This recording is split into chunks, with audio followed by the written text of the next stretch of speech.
Hey guys, welcome back to Easy Audio Video. Now I have sitting on my desk here or my table, whatever, however it looks to you, a piece of gear. Now this is a surround sound receiver. It's a 7.2 channel receiver. It's made by Marantz, and I want you to have a good look at it. Now if you look at the back here, let's hope you can see it. You will see that it's a fairly modern piece of equipment. It's a surround sound receiver, like I said. It's one of Marantz's kind of low profile surround receivers. And yeah, so have a look at the back. You'll notice that it's covered with a lot of inputs and outputs. If you look closely, you'll see that it has about 1, 2, 3, 4, 5, 6, 7 HDMI inputs and 1 out. 7 speaker channels here. A lot of legacy RCA inputs and outputs. We have two pre-out. Pre-outs if you want to connect this to another amplifier. So we have pre-outs on it. We have subwoofer out. We have an output for second zone. Here we have some digital inputs, the coaxial digital input, and also we have can I find them? Yeah, an optical input here. So this is a fairly modern piece of equipment. It does Dolby Atmos DTS:X. Let me just turn it around so that you can see it. Yeah, if you take a good look at the front, you will see everything that's involved here. DTS:X, Dolby Atmos, 4K, 60p. Yeah, the whole works. So this is a fairly decent piece of gear. I use it in my system for some time. Just to go back to the specs a bit, it has Spotify inside. It is fully networked. It's a fully networked receiver. So it's fairly decent. But the problem that I have with this receiver is that I don't enjoy it. Okay, don't get me wrong here, guys. Marantz has been known over the years, over decades, to produce awesome quality sound. Their products are excellent. Build quality of this thing is excellent. This is a low profile receiver, and this thing is it's heavy, really heavy. So this thing is well built. I wanted this thing for some time, and I finally got my hands on it. And to be honest with you, when I hook it up into my system and connect it up with everything, it just did not click with me. What has happened, this has been kind of relegated to, should I use the word relegated? This is currently being used for 2-channel audio. Yeah, I'm using a surround sound receiver, a Dolby Atmos receiver, for 2-channel audio. Yeah, but like I said, it just does not move me for whatever reason. Okay, let's go back. Let's step back a little bit and talk about Dolby Atmos. When Dolby Atmos came on the scene and I was able to afford my first receiver, I think it was a Yamaha with that kind of decoding built in, I was beyond the moon.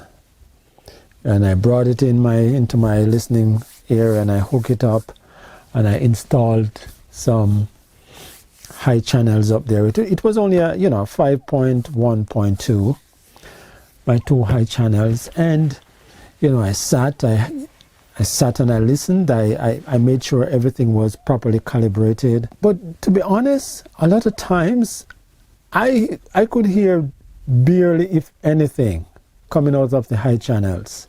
So I thought I was doing something wrong, right?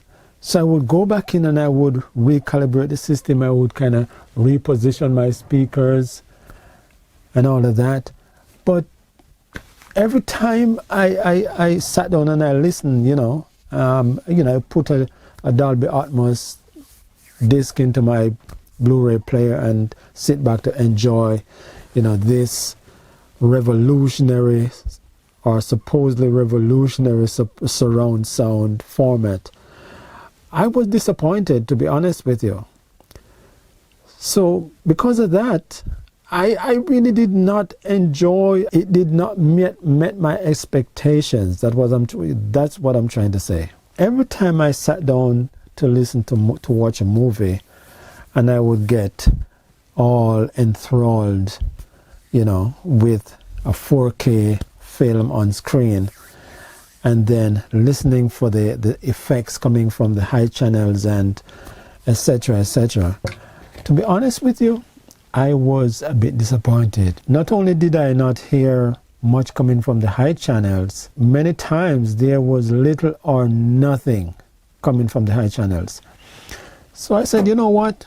I'm going to step back. I'm going to go back to 7.2 or 5.1. To be honest with you guys, I love this receiver. I love the build quality. I love that it has all the latest, tech built in, fully network, ARC, eARC, pre-outs and everything. But it just did not move me. Have you ever had that feeling? You purchase a piece of, a new piece of equipment, you hook it up, and you sat back in your favorite couch or chair, ready to be moved, and the thing is doing nothing for you, right? That was my experience, and that was the reason why this was demoted to 2-channel listening. So let's go back, let's circle back. My question at the beginning was, have you ever purchased a piece of equipment that in this day and age, that piece of equipment, something you purchased years ago, but in this day and age, it's practically obsolete by today's standard? Well, I have such piece of equipment, and I want to talk about it today. Okay, guys, this is the piece of equipment that I'm talking about. I purchased this surround sound receiver approximately 13, 14 years ago now. By today's standard, this is obsolete. Obsolete, that's the right word.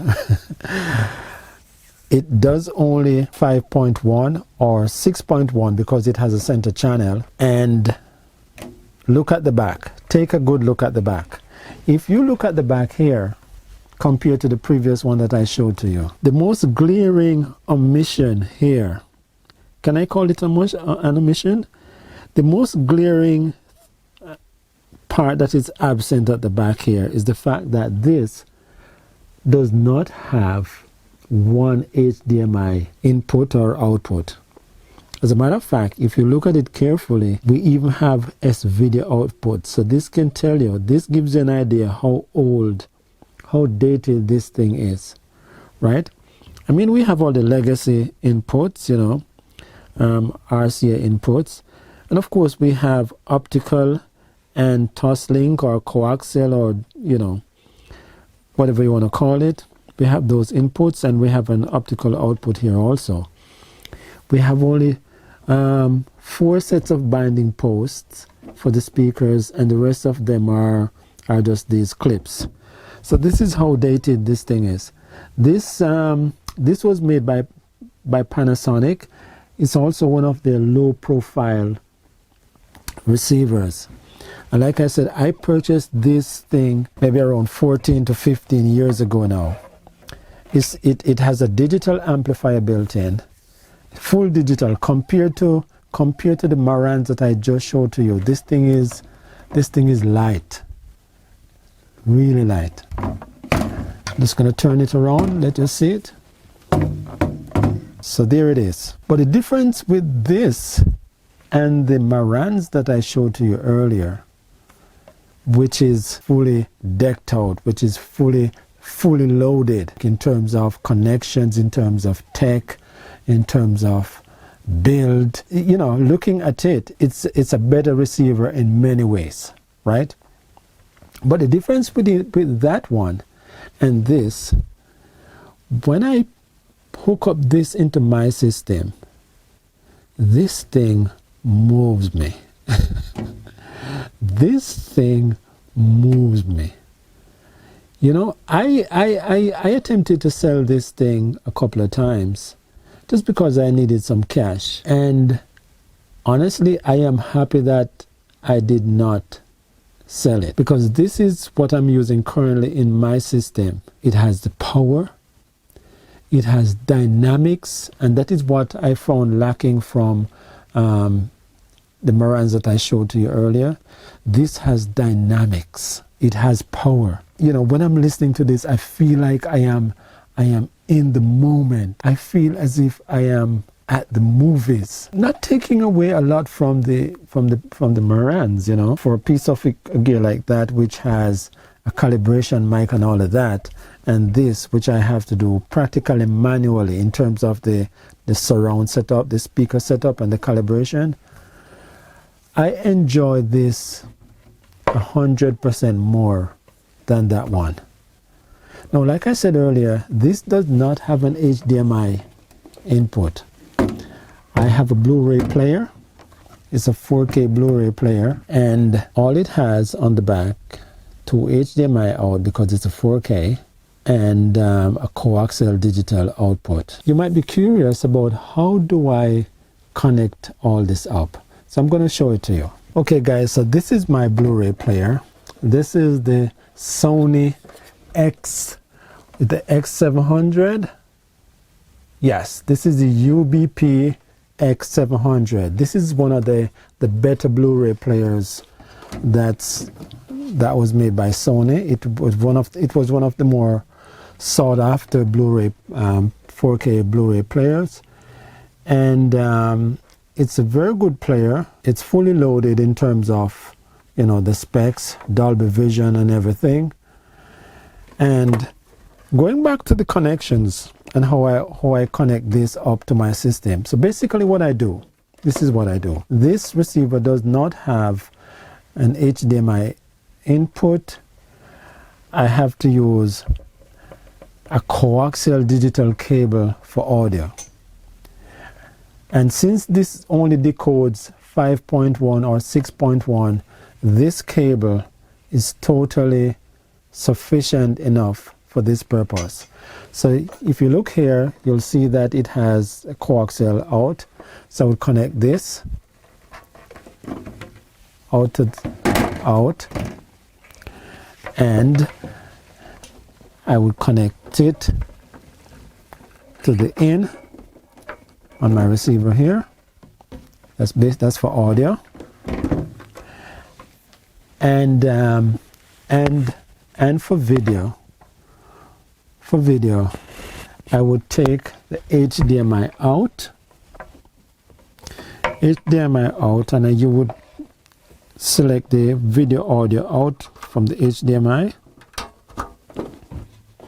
So that's out, and I would connect the next end to one of my HDMI in on my TV that's sitting over there. So that is how I integrate this 4K Blu-ray player with this older receiver, which does not have which does not have HDMI inputs. Now, one of the concerns that you may have is whether or not there's any lip sync issues, just because everything is not running through the receiver. Like, audio is going through the receiver, but video is going straight to the TV.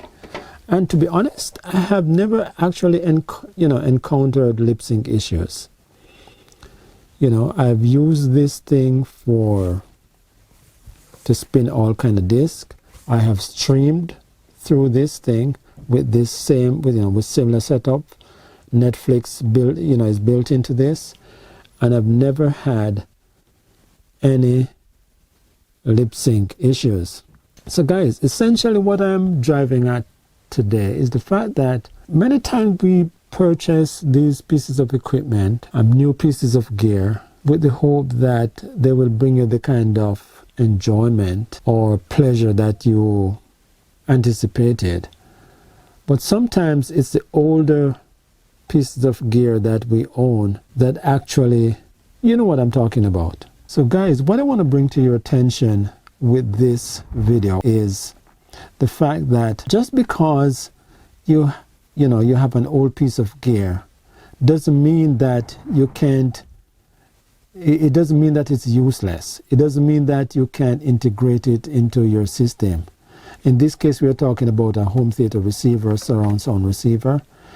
And just because it's old and it does not have all the latest tech or the connections built in, it doesn't mean that you can't use it.